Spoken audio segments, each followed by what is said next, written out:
हाय, मैं हूं यश और मैं आपके लिए Hindi audio book wall street stories प्रस्तुत करने जा रहा हूं, जिसे एडविन लेफेवर ने लिखा है। यह बुक खास तौर पर उन युवाओं के लिए है जो ऊर्जावान है, धन और संपत्ति की खोज में उत्साही हैं और स्टॉक ट्रेडिंग में सही तरीके से आगे बढ़ना चाहते हैं। आज हम बात करेंगे इस बुक के छठे अध्याय की, जिसका शीर्षक है द लास्ट अपॉर्चुनिटी, यानी खोया हुआ अवसर। यह कहानी दो शक्तिशाली व्यक्तित्वों, डेनियल हिटेनहोफर और जॉन एफ ग्रीनर के बीच की रोमांचक जंग को बयान करती है, जो न्यूयॉर्क स्टॉक एक्सचेंज के मैदान में एक दूसरे के खिलाफ लड़ते हैं। तो चलिए इस कहानी को शुरू से लेकर अंत तक विस्तार से समझते हैं और देखते हैं कि कैसे एक मौका खोने से पूरी बाजी पलट सकती है। अध्याय 6, खोया हुआ अवसर। कई सालों से डेनियल हिटेनहोफर, जिसे स्ट्रीट पर लोग डच डैन कहकर पुकारते हैं, जॉन एफ ग्रीनर को बर्बाद करने की ताक में था।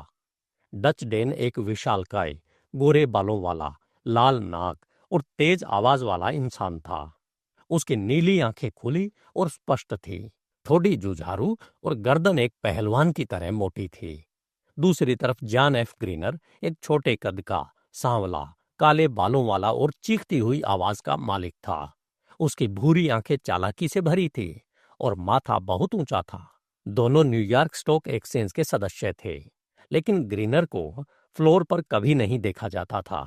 एक बार उसके एक शिकार ने उसे कॉलर से पकड़कर एक्सचेंज प्लेस के कोयले के तहखाने में 15 फीट नीचे फेंक दिया था और तब से वह वहां नहीं दिखता था।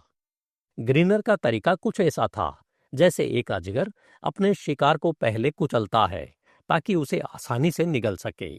वह रेल रोड सिस्टम को बर्बाद करने की योजना बनाता है और फिर उन्हें अपने कब्जे में ले लेता है। सालों तक चली इस प्रथा ने उसे नर्वस और आत्मा से बेचैन बना दिया था। दूसरी ओर डच डैन सुबह 10 से दोपहर 3 बजे तक स्टॉक एक्सचेंज में रहता और रात 10 बजे से सुबह 3 बजे तक जुए की टेबल पर रूलेट खेलते हुए या फेरो की स्पेकुलेशन में। नींद न आने की बीमारी से ग्रस्त डैन को उत्तेजना की सख्त जरूरत थी। शराब से दूर रहने के लिए उसने जुए को अपनी नसों का नशा बनाया। वह 50,000 शेयर खरीदता या बेचता और एक कार्ड के पलटने पर $50,000 की शर्त लगा देता। एक बार उसने यह भी शर्त लगाई कि मेज पर बैठी 2 मधुमक्खियों में से कौन पहले उड़ेगी। ग्रीनर के लिए स्टॉक एक्सचेंज एक साधन था अपने मकसद को पूरा करने का। उसे स्टॉक ऑपरेशंस की कोई ऊंची राय नहीं थी। लेकिन डच डैन स्टॉक मार्केट को आखिरी अदालत मानता था, जहां सही लोग अपनी मेहनत का फल पाते थे और गलत लोग अपनी गलतियों को डॉलर की ताकत से दबाते थे। दोनों के तरीके उनकी शारीरिक और मानसिक बनावट की तरह एकदम अलग थे। एक मैकियावेली की तरह चालाक, दूसरा रिचर्ड क्योर द लायन की तरह साहसी। किसी को ठीक ठीक पता नहीं था कि ग्रेनर और डैन के बीच यह दुश्मनी कैसे शुरू हुई। रेल रोड का छोटा नेपोलियन कहलाने वाले ग्रीनर को डैन के स्टॉक मार्केट सौदों में दखल से चिढ़ थी, लेकिन डैल की नफरत उस बाज की तरह थी जो सांप से नफरत करता है। दो बिल्कुल अलग स्वभावों की सहज दुश्मनी।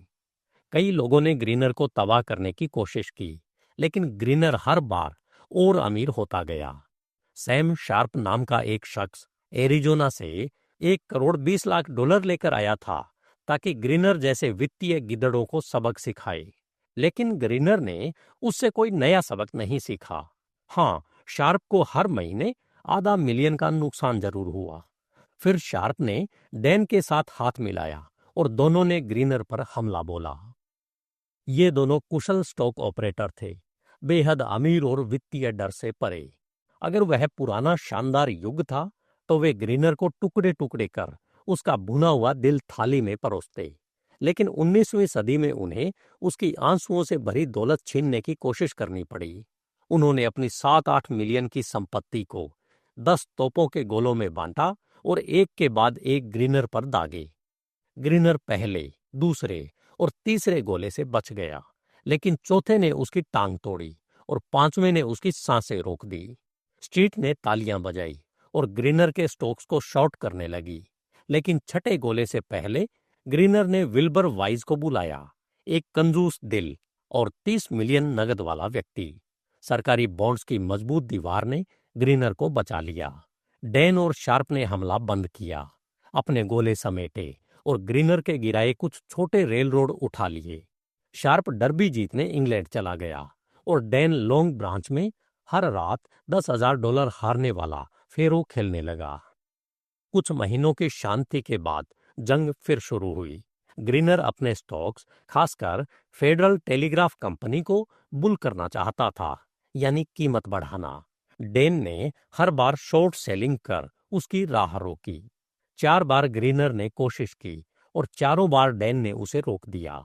स्टॉक मैनिपुलेशन में सफलता इस बात पर टिकी होती है कि आप अपने प्रतिद्वंदी से ज्यादा खरीद सकें। ग्रीनर खरीदना चाहता था, लेकिन डैन और भी ज्यादा बेचना चाहता था। ग्रीनर सचमुच मुश्किल में था। उसके कई बड़े प्रोजेक्ट चल रहे थे और उसे नकदी चाहिए थी। बैंक्स स्टॉक मार्केट के रिस्क से डर रहे थे और उसे पर्याप्त कर्ज देने को तैयार नहीं थे। बैंक डायरेक्टर्स यह भी चाहते थे कि ग्रीनर की मुसीबत से उन्हें सस्ते में कुछ अच्छा मिल जाए। ग्रीनर ने अपने रेल रोड तोड़ने के खेल में कई विधवाओं और अनाथों को बर्बाद किया था। बैंकों को लगा कि यह उनका बदला लेने का मौका है। फेडरल टेलीग्राफ, जिसमें ग्रीनर का सबसे ज्यादा निवेश था, धीरे धीरे डूब रहा था। डैन ने फैसला किया कि वह इसे हमेशा के लिए तबाह कर देगा। वह रूलेट की तरह शांत और लगातार बेचता गया और कीमत गिरती गई। ग्रीनर को अब कुछ करना था। उसे $50 लाख चाहिए थे। जरूरत पड़ने पर $30 लाख या फिर $25 लाख भी चल सकते थे, लेकिन पैसा उसे फौरन चाहिए था। देरी का मतलब खतरा था और खतरे का मतलब डैन, और डैन का मतलब मौत भी हो सकता था। अचानक स्ट्रीट में अफवाह उड़ी कि ग्रीनर मुश्किल में है। वित्तीय शियार बैंक प्रेसिडेंट्स के पास दौड़े। उन्होंने कोई सवाल नहीं पूछा, बस कहा, ग्रीनर कंगाल हो गया है। बैंक प्रेसिडेंट्स मुस्कुराए और बोले, अरे, आपको अभी पता चला? हमें तो 6 हफ्ते पहले से पता था। शियार स्टॉक एक्सचेंज लौटे और ग्रीनर के नए रेल रोड स्टॉक्स को बेचने लगे, लेकिन फेडरल टेलीग्राफ को नहीं छुआ, क्योंकि वह वाकई अच्छी संपत्ति थी। कीमतें गिरी और लोग फुसफुसाने लगे। डैन ने आखिरकार ग्रीनर को पकड़ लिया। हजारों ब्रोकर डैन को बधाई देने दौड़े। नेपोलियन का विजेता, उस घड़ी का हीरो। लेकिन डैन कहीं नहीं मिला। न वह फ्लोर पर था, न अपने ऑफिस में। दरअसल ब्रोकर से पहले कोई और डैन को ढूंढ चुका था। एक छोटा सा शख्स, चालाक, भूरी आंखों और चीखती आवाज वाला, जॉन एफ ग्रीनर। मिस्टर हिटेनहोफर, मैंने आपको एक सवाल पूछने के लिए बुलाया, ग्रीनर ने शांति से कहा, एक टिकर मशीन के पास खड़े होकर। हाँ मिस्टर ग्रीनर, डैन ने जवाब दिया, सोचते हुए कि शायद ग्रीनर उससे रहम की भीख मांगने वाला है। क्या आप मेरा एक ऑर्डर लेंगे? बिल्कुल मिस्टर ग्रीनर, मैं किसी का भी ऑर्डर लूंगा। मैं ब्रोकर हूं। ठीक है, मेरे लिए फेडरल टेलीग्राफ कंपनी के 50,000 शेयर बेच दीजिए। कितने में? डैन ने आदतन लिखना शुरू किया। हालांकि उसका दिमाग सुन्न पड़ गया था।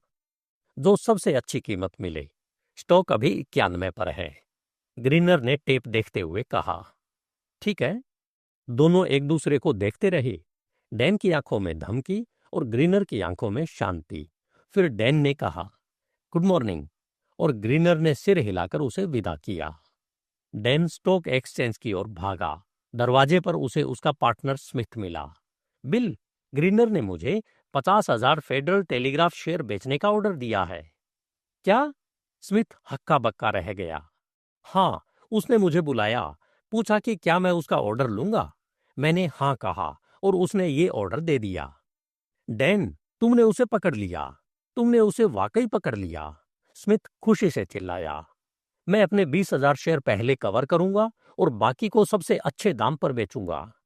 अरे, ये तुम्हारा मौका है। क्या तुम्हें नहीं दिखता कि वह हारा हुआ है? ईस्टर्न नेशनल बैंक के समाइली ने बताया कि शहर का कोई बैंकर ग्रीनर को पैसा नहीं देगा। उसे इंडियन पैसिफिक बॉन्ड होल्डर्स को $1 करोड़ देने हैं।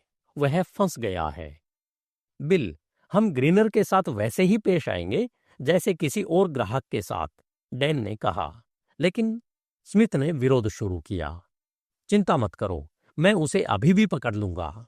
ये उसे नहीं बचा सकता, डैन ने आत्मविश्वास से मुस्कुराते हुए कहा। डैन के लिए ग्रीनर के ऑर्डर से मोटा मुनाफा कमाना आसान था। वह 93 के औसत पर 20,000 शेयर शॉर्ट था। वह ग्रीनर के 50,000 शेयर ले सकता था और उन्हें बाजार पर पटक सकता था। इससे कीमत 15 अंक या उससे ज्यादा गिर सकती थी। वह अपने शेयर 75 या 70 पर कवर कर सकता था। $500,000 का मुनाफा और ग्रीनर को $1 मिलियन का नुकसान। अगर उसने स्मिथ को कुछ दोस्तों से चुपचाप कहलवा दिया कि वह ग्रीनर का बड़ा स्टॉक बेच रहा है, तो बाजार पागल हो जाता और कीमत और नीचे चली जाती। शायद ग्रीनर को हमेशा के लिए तोड़ देती।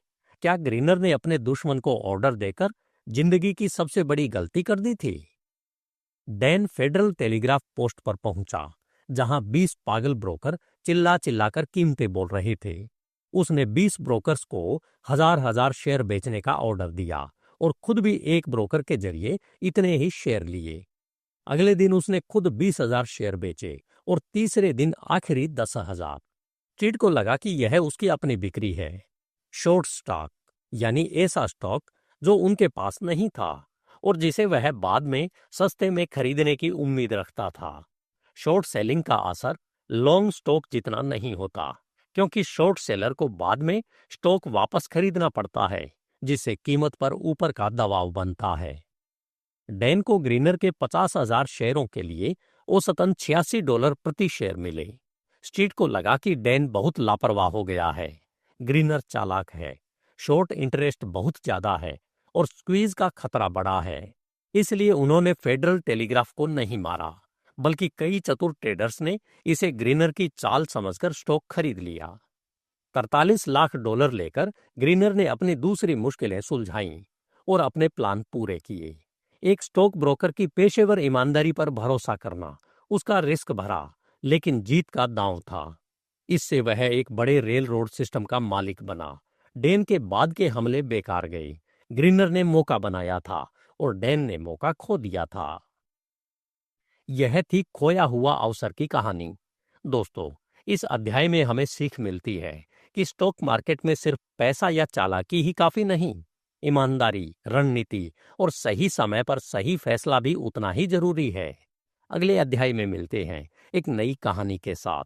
तब तक ट्रेडिंग में स्मार्ट बने और मौके को हाथ से न जाने दें।